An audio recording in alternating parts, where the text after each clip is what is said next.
Welcome back to the KingCast, presented by the King Economics Division of the Social Science Department, Season 6, Episode 9. Welcome back to the program. I'm Frank. With me is Jack. And as always, with me is Griff. We've got some great hot topics for you today. Griffin finds the S&P stock index hitting all-time highs again. Jack goes flying with Boeing in the 737 MAX, and I find growth in the U.S. economy. As always, we'll check in on what's happening in our wonderful King community, how their King Winter sports teams did this weekend in the Winter King Fest, preview of the lunches for the week ahead, and as always, we check on the important things of economic data and financial market reactions to that data. Griff, you can't keep a good stock market down. And boy, oh boy, did a dovish Fed in December kick off the stock market. The S&P 500 is setting almost daily record highs for the past couple of weeks. And Griff, we saw another one this week. Tell us what happened with the S&P 500. Yeah, the S&P 500 is back to record levels for the first time in 2 years. Tech stocks, driven by strong interest in artificial intelligence, have outperformed the broader market in recent weeks. The S&P 500 technology sector has gained 5.9% year to date, compared to a 2.5% gain for the S&P 500 itself. This performance has helped push the index to record highs in 5 of the past 6 trading sessions. While the tech sector and the S&P itself are on the rise, the 10 other sectors are actually performing 15% below their highs. Because the S&P is relying on a couple large companies like Nvidia and Microsoft, there is some concern over the fact that if one or two of those stocks were to tumble in the coming weeks, the S&P could fall dramatically. Yeah, you guys know I'm one of these sellers on these rallies. I'm selling this rally for sure. I'm glad you brought in that breadth issue, Griffin, in terms of what about the small number of stocks that are actually driving the index higher. So very good reference there. Griff, how will investors continue to monitor the situation around this booming tech sector? Well, with economic anxiety simmering, the Fed's meeting this Wednesday takes center stage as investors will look for hints at potential rate cuts. Friday's jobs report will determine the labor market's resilience, while earnings from Microsoft, Meta, and Amazon will paint a picture of tech's continued strength and its impact on market sustainability. So we have the Fed two-day meeting this week, Tuesday and Wednesday. Speculation is no change in rates, although large segments of the market are looking for the Fed to cut rates sometimes this year. We still have inflationary pressures. I'm hoping they don't do that. And then, of course, when we think about what quarter we're in Q1 of the new year, so we'll get Q4 earnings coming out, which, Griffin, you referenced there in your answer. All right, Griff, great as always. Jack, Boeing's had some trouble the past couple of weeks. Had a serious malfunction in one of their planes with Alaska Airlines.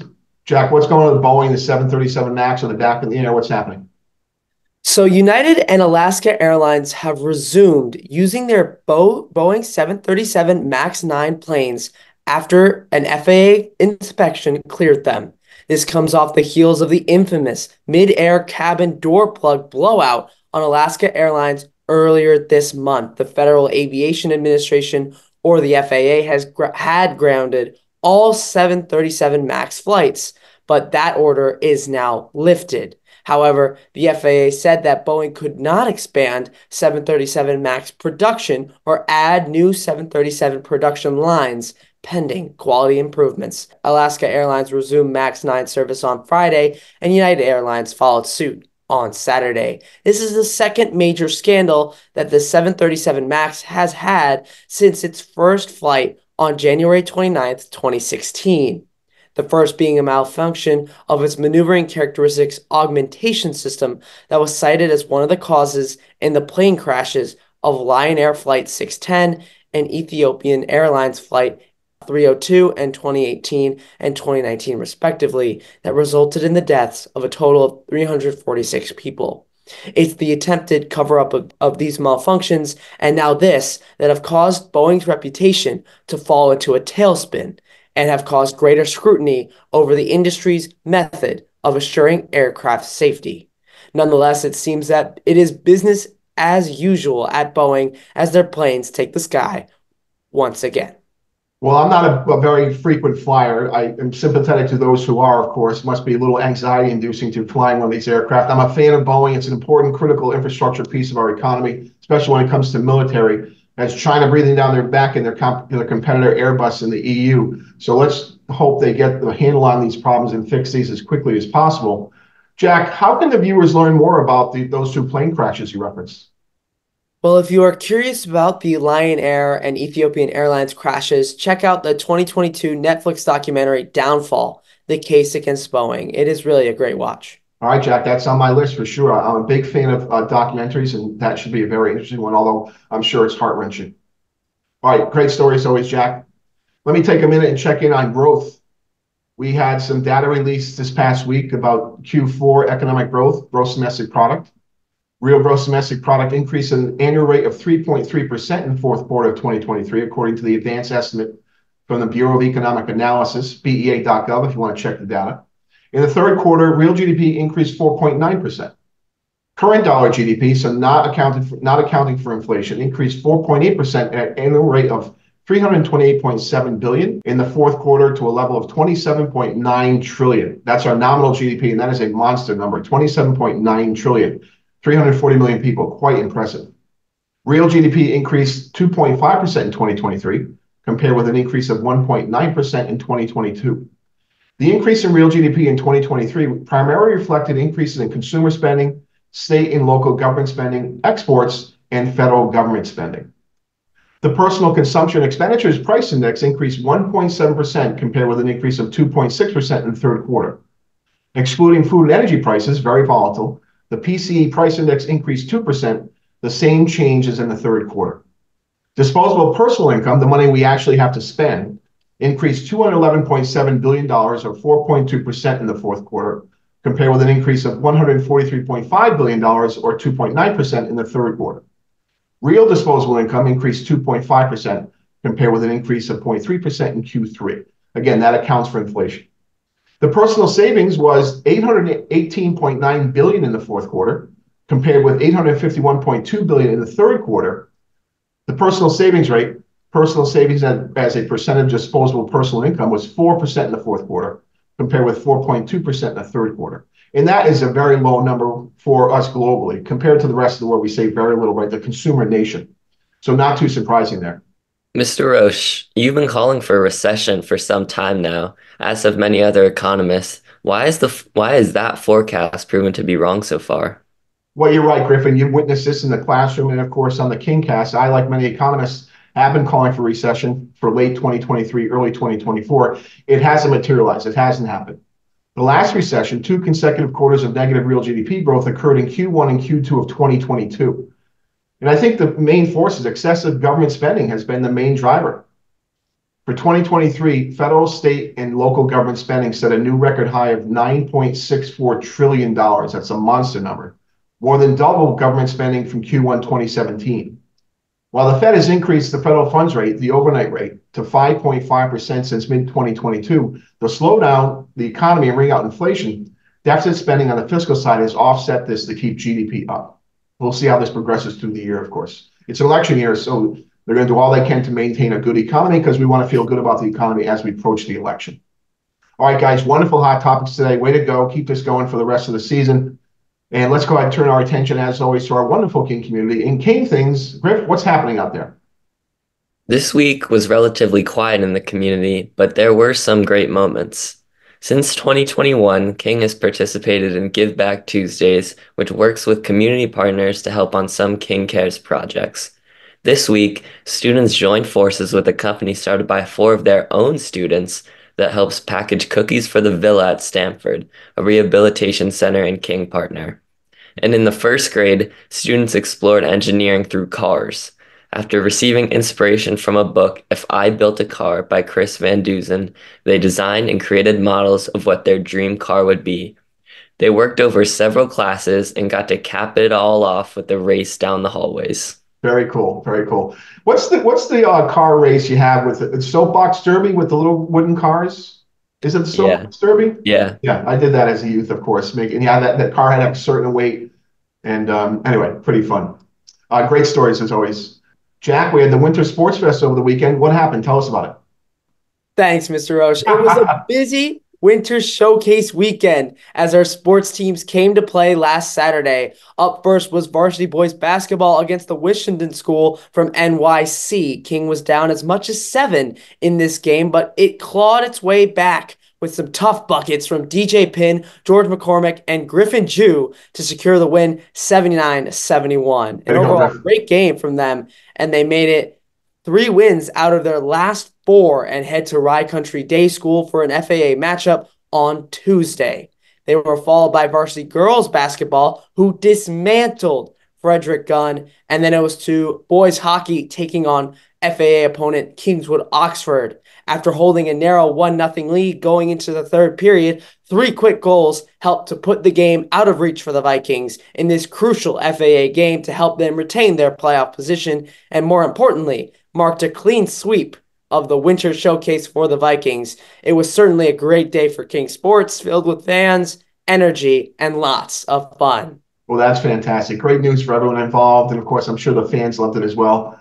Well covered, Jack. Thank you so much for covering the Winter Sports Fest. All right, let's take a look at our lunch previews. Change it up a little bit this week. And guys, I forgot all about the lunch poll on Friday. Didn't think about it until Saturday night. I figured, what the hell, we'll leave it alone until next week. As always, we give a shout out to the Flick crew led by Junior and Esguardo, the rest of the team, Sue and her team, as always, do a wonderful job for us. I want to make a note again. Remember, we have new waste containers, so be sure to follow the signs for discarding food and waste. And get your dishes and flatware back to the kitchen before 1 p.m.-ish, where they shut down. They don't want to wash dishes when they first walk in the morning. Let's take a preview of this week's lunches. Jay-Z, what do we have for Monday? So on Monday, we have California fried rice with bok choy, and the soup is a beef barley. Tuesday, we have Southern fried chicken with biscuit sausage gravy, and the soup is a potato leek. On Wednesday, we have the spicy beef chili nachos with cilantro lime rice. Soup is a tomato and red lentil, but we have some specials on the Action Station that include a chicken parm slider, grilled cheese with bacon, and a buffalo chicken wrap. On Thursday, we start a new month, so the menu hasn't been updated for us yet. Same thing on Friday. New month, nothing on the menu yet, so we'll check in on that. We'll review that for you next week on the KingCast. All right, not much to rank. We have 3 days to rank here. I'm going to go Southern fried chicken, California fried rice, and then spicy beef chili nachos. However, I am excited about the chicken parm slider on Wednesday and the buffalo chicken wrap, so I'm a little bit caught in between there. What do you think, Jack? What do you got for rankings?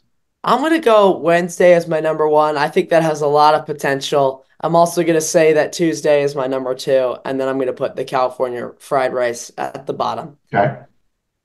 Griff? Yeah, I'm with Jack. I'm going to go Wednesday first just because of the buffalo chicken wrap. And then, yeah, Southern fried chicken's also great for me. And then California fried rice, it's still good. I think it's... I know. We're just ranking. We're not saying California rice is bad. I love rice, so I'll definitely be having that. I may try the bok choy. I love this. I like to say bok choy. All right, we'll leave it there for today. And as always, we'll check in on lunches when possible. All right, as the KingCast is dedicated to economics and financial markets, we always cover the economic data, how the performance of the U.S. economy is going, and the impacts on markets for that week. Jack, start us off for the week ending January 26th on Friday. So on Friday, we had December pending home sales up 8.3% versus down 0.3% in November. A great number there. Remember, pending home sales, homes in contract waiting to go to closing. On Thursday, as always at 8:30, we had the initial unemployment claims for the week ending January 20th. 214,000 of fellow Americans filed for unemployment insurance compared to 187,000 in the prior week. We also had December durable goods orders unchanged on the month versus up 5.5% in November. Very volatile series. We don't buy these big expensive goods on a regular basis. Also on Thursday, we had Q4 gross domestic product, which we already mentioned in the show, up 3.3% on an annualized basis versus 4.9% annualized in Q3. We had December goods international trade balance minus 88.5 billion versus minus 90.3 billion in November. A good direction, but still a massive number. Again, for 2023, over $1 trillion in trade imbalance. And lastly, on Thursday, December new home sales, 664,000 versus 615,000 in November, up 8%. Another good number. 2 good numbers this week. Pending home sales, new home sales, even with high interest rates and high prices. Griff? Wednesday, we had MBA mortgage applications for the week ending January 20th, up 3.7% versus up 10.4% in the prior week. Tuesday, we had no data, and same thing for Monday, as we had nothing. Jack, what do we got going on this week? So on Monday, we have no data. On Tuesday, we're going to have the January consumer confidence. On Wednesday, we have MBA mortgage applications for the week ending January 27th, the January ADP non-farm employment change, the January Chicago Purchasing Managers Index, and the Federal Reserve interest rate decision and statement. That will have markets' attention, obviously, very closely. Griff, finish us off on Thursday. Thursday, we have initial unemployment claims for the week ending January 27th, Q4 non-farm productivity, Q4 unit labor costs, December construction spending, and the January ISM manufacturing index.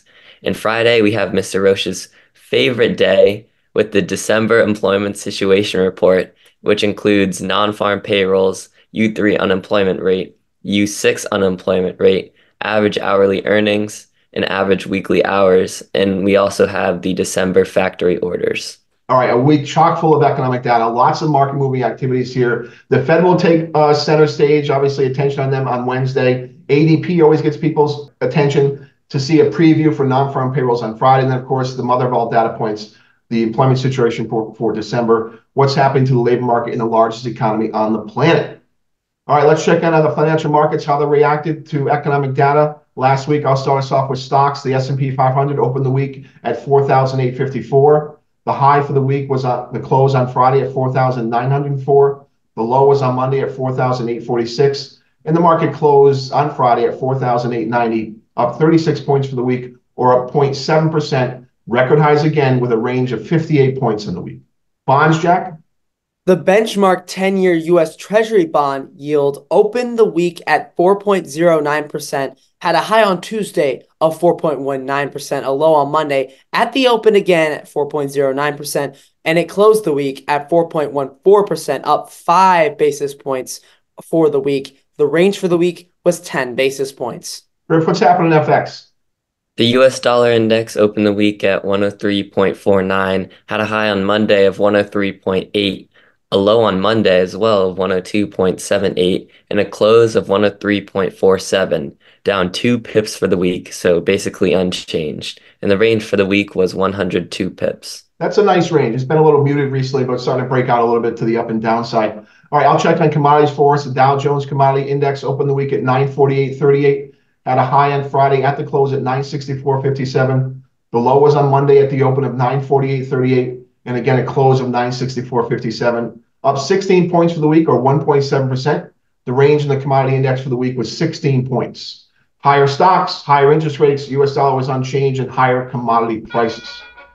All right, gentlemen, let's finish off our show with our friendly reminders. Do your reading, do your homework, and come to class prepared.